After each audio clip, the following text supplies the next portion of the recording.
Hello and welcome to PoisoNoisE once again. It's been a couple of weeks I haven't done any videos, but I was kind of busy and under big waves of heat, so it was not really appropriate to do anything. And well, I do what I want and how I want, so deal with it. Anyway, back at work with some great music today, at least great because that's stuff I like. So hopefully you will enjoy it as well. First, I want to talk about a band from France, which I really enjoy a lot because it's simply very original. It's unique and it has everything I like in music. I mean, it is narrative, it is strange, it is kind of very theatrical, and also it's like being mesmerized by a puppet show. You see the puppet, you see the strings, you see all the tricks, and even though you see all the tricks, you're just mesmerized. You are under the spell of something magic, and that's great because in this age of AI and fakeness all the way, it's great to see people, hanging on and keeping on having a great spirit in what they do. And actually, this is the case with a French band called Pénitent. And they already had a demo which was not really that much distributed. It remained very undercover just to make a first recording, and I was lucky to get it because Tristan, the main man behind the band, is a longtime friend now, and actually, I can admit that he's a huge fan of Dionysiac, my own band, and he listens to a lot of music that I also do enjoy, meaning a lot of 70s and early 80s obscure prog rock, proto hard rock band. He has a music knowledge that is just amazing, and that's very nice because he managed to gather all of his interests in music and make it his own through Pénitent. So now it's Gates of Hell Records, a sub label of Cruz del Sur, which just released this EP a couple of weeks ago during the Courts of Chaos festival in France. It was kind of the release party of this very good EP. Actually, Pénitent released this. It's called Pénitent te veut ivre in French, which means Pénitent wants you drunk. Okay, do as you please. And it's actually mainly composed by the songs you already had on the demo cassette. But as I say, this demo is not really that much spread out. So it's interesting to find the tracks re-recorded with the full lineup this time, and it really feels more. As a whole, as a real band, even though the whole characteristics of Pénitent are still there. Um, think of a bastard child between pagan altar on one hand and Ange, the 70s prog rock band from France, on the other hand, and add some vibes a la Ashbury, for instance.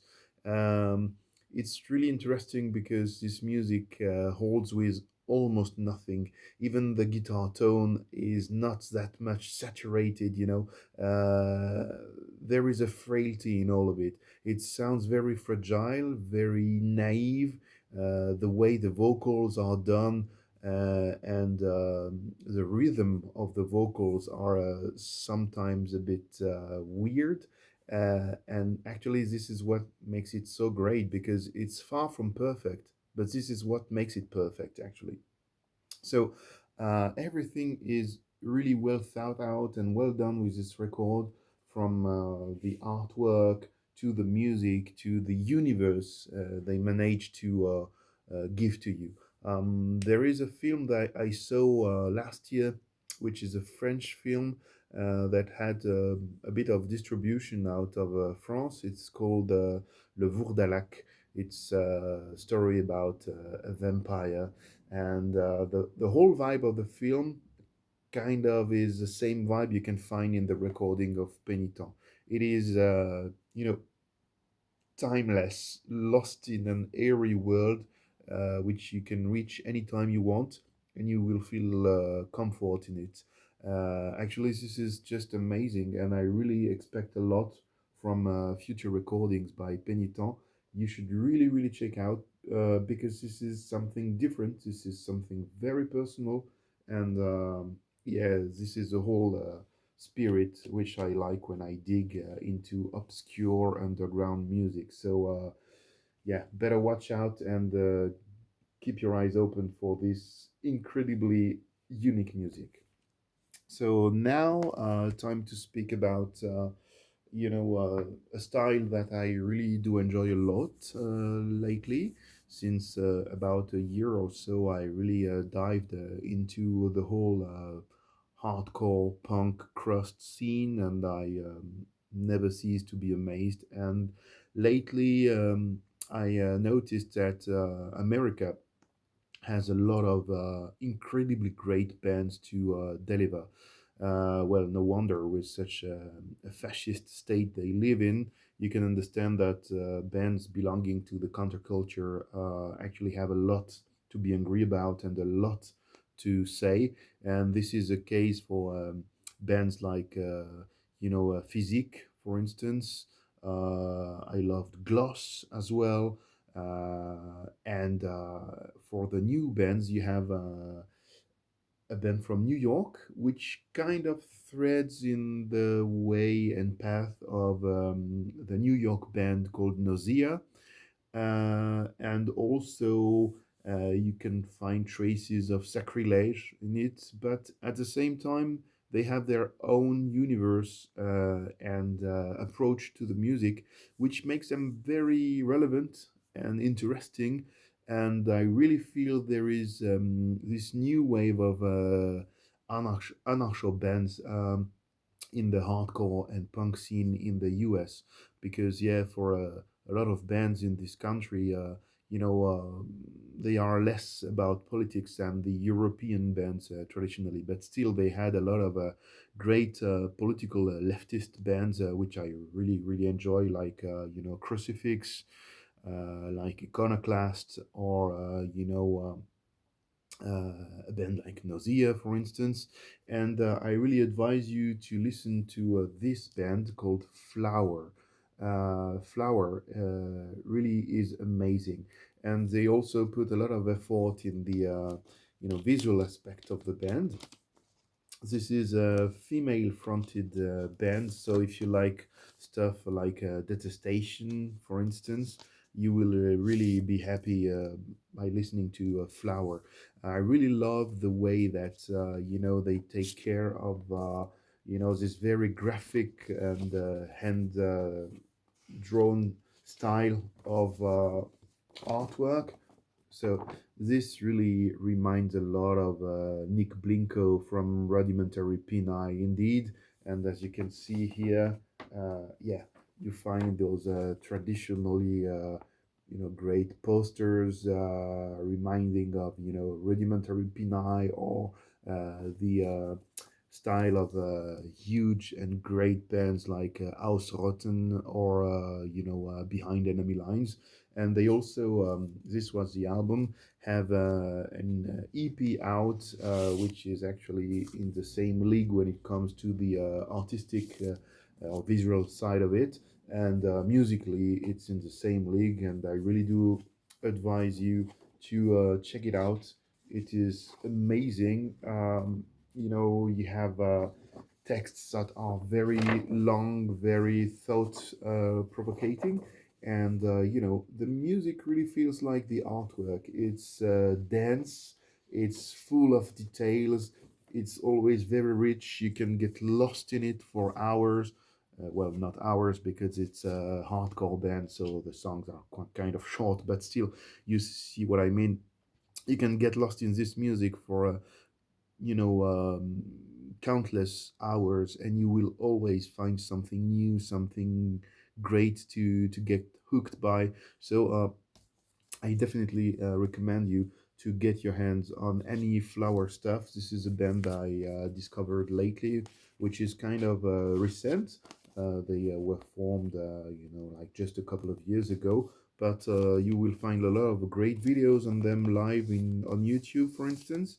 And hopefully you can get your hands on their records as well. This is really a band to follow really, really closely because once again they have all this quality I like in bands, whatever the style or genre. It's just great. It's inspired. Well, it's unique once more. So get your hands on it and get back to me if you have time to tell me what you think about it. And now I will talk about a very, very important band to me and some of my bandmates. This band is called Arpia, and it's a band coming from Italy that was formed in 1987. And the thing is with Arpia is that it's always been a band that was in between, metal and prog rock from the very early days with this first recording, the demo Delusioni by Arpia, which is just amazing. Look at that artwork. It's haunting, it's great, and I'm lucky to have laid my hands on these re-releases lately. It's just amazing music that is too metal for the prog fans and too proggy for the metal fans. So if you have a brain, you will not care at all because this is just great music. And the thing is with Arpia, it's always sung in Italian, but it's very much rooted in literature. So it's very evocative. It's straight away a very narrative band once again, and they keep on going strong after all these decades. And they release stuff lately, just like this live album. It's a live from '88, which is kind of an official bootleg, which is great, and they keep on playing live.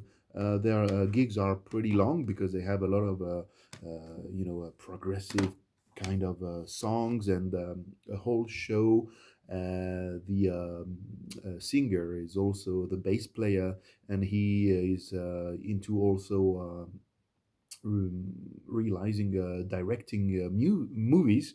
Lately, he even got a nice film called Tre Sorelle, which is about how the youth takes the fights of resistance and gets politicized.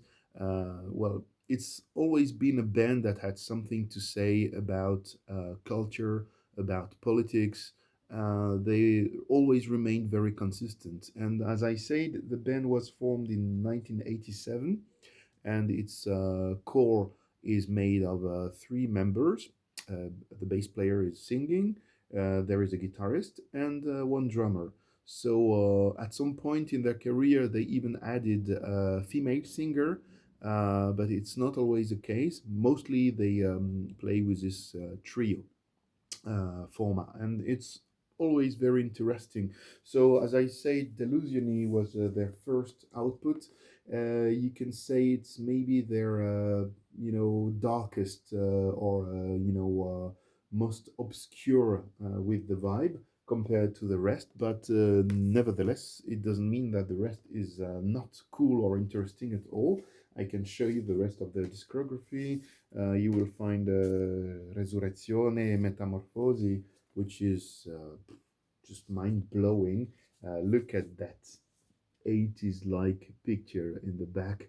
I just love the style of those old photos.